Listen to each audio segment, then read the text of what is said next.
Shalom, apa kabar adik-adik? Semua sehat? Ya, puji nama Tuhan kalau saat ini kita kembali bersama-sama bisa sekolah minggu. Semua bahagia ya, kita akan bersama-sama memuji Tuhan, kita akan bersama-sama mendengarkan cerita firman Tuhan. Mari kita akan mulai sekolah minggu kita. Kita bersuka cita bersama, kita akan memuji Tuhan.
Adik-adik, mari kita akan berdoa, kita akan serahkan sekolah minggu ini kepada Tuhan. Mari kita akan berdoa bersama-sama. Mari teman-teman, kita berdoa bersama-sama.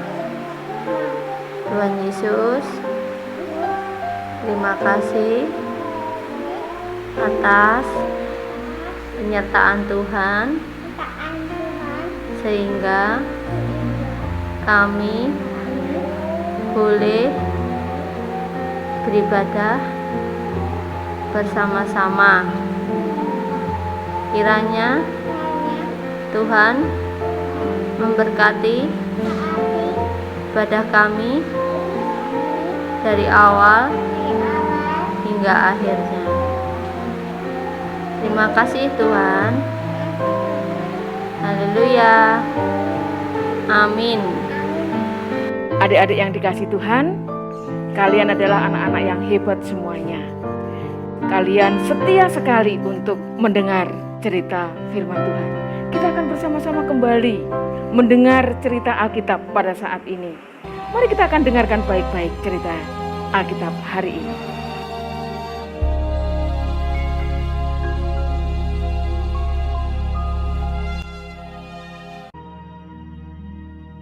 Pada zaman Herodes, Raja Yudea, adalah seorang imam yang bernama Zakaria, istrinya namanya Elisabet.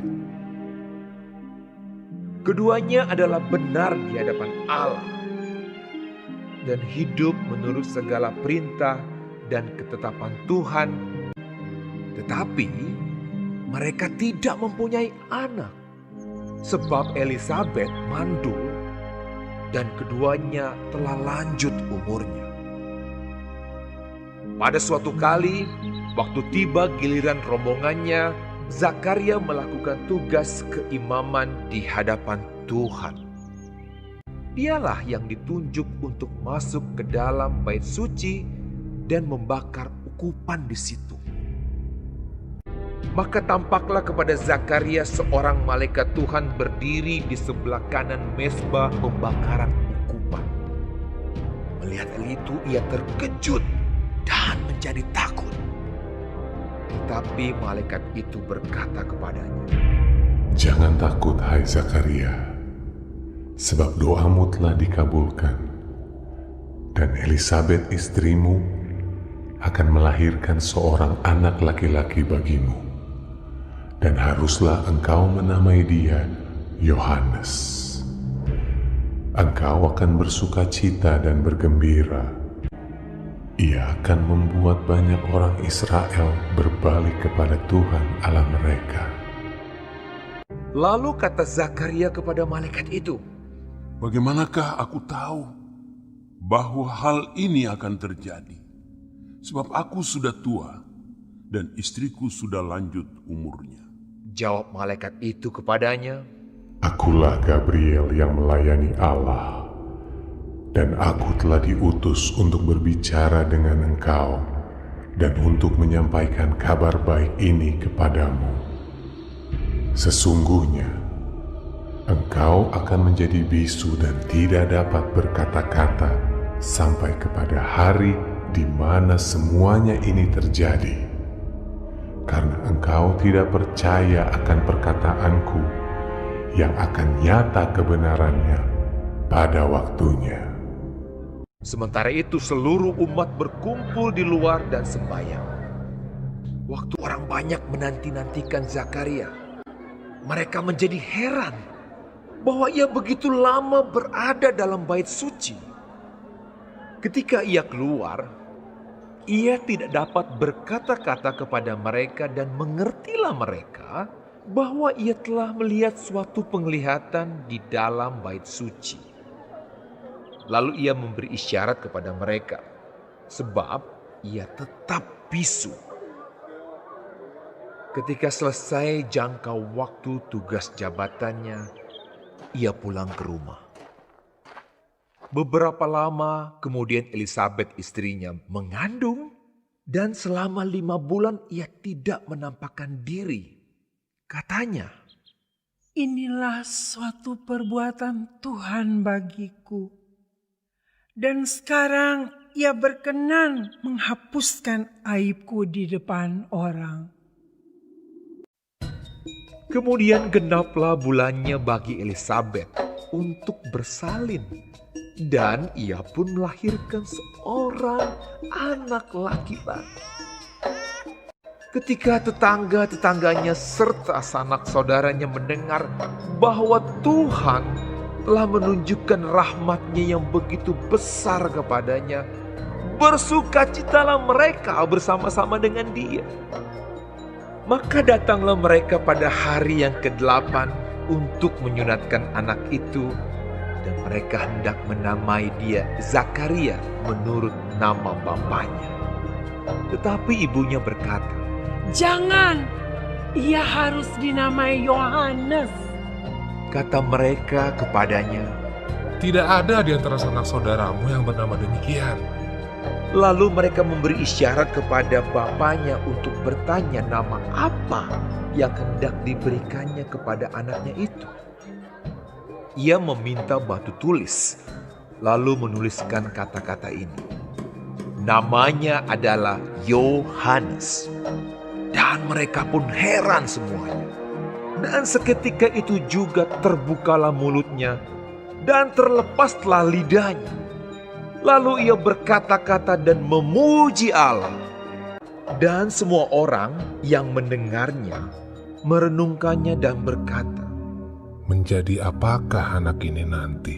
sebab tangan Tuhan menyertai dia. Dan Zakaria ayahnya penuh dengan Roh Kudus lalu bernubuat. Katanya, Terpujilah Tuhan Allah Israel, sebab ia melawat umatnya dan membawa kelepasan baginya. Dan engkau, hai anakku, akan disebut Nabi Allah yang Maha Tinggi, karena engkau akan berjalan mendahului Tuhan untuk mempersiapkan jalan baginya, untuk memberikan kepada umatnya pengertian akan keselamatan yang berdasarkan pengampunan dosa-dosa mereka. adapun anak itu bertambah besar dan makin kuat rohnya. Dan ia tinggal di padang gurun sampai kepada hari ia harus menampakkan diri kepada Israel.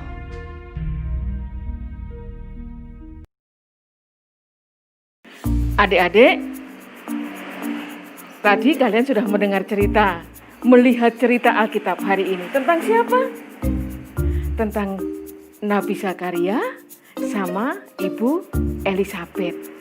Pada waktu itu Ibu Elisabet mengandung seperti Ibu Maria nanti yang akan mengandung Tuhan Yesus. Dulu adik-adik pada waktu kecil juga berada di dalam kandungan bundanya atau mamahnya. Wow, 9 bulan lebih di dalam perutnya mamahnya. Oleh sebab itu, adik-adik harus mengasihi mamahnya, menghormati mamahnya. Tidak boleh berani ya kalau sama mamahnya, harus mengasihi. Karena dulu adik-adik dikandung dan dilahirkan oleh mama. Adik-adik tetap bersukacita, kita bersyukur, kita akan kembali memuji nama Tuhan.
Adik-adik, sekolah minggu kita sudah selesai. Kita akan bersama-sama menutup sekolah minggu ini. Kita akan berdoa bersama-sama. Mari kita akan berdoa. Mari teman-teman kita berdoa. Tuhan, terima kasih pada hari ini kami sudah beribadah bersama-sama. Tuhan, kiranya Tuhan memberkati kami semua. Haleluya, amin. Puji nama Tuhan, kita bersukacita bersama pada saat ini. Sekolah minggu kita sudah selesai, kita ketemu lagi pada minggu yang akan datang. Terima kasih untuk Sekar, terima kasih untuk Krishna yang sudah menolong, melayani Tuhan dalam sekolah minggu hari ini. Adik-adik tetap semangat, jaga kesehatan, Tuhan Yesus memberkati kalian semua. Sampai jumpa.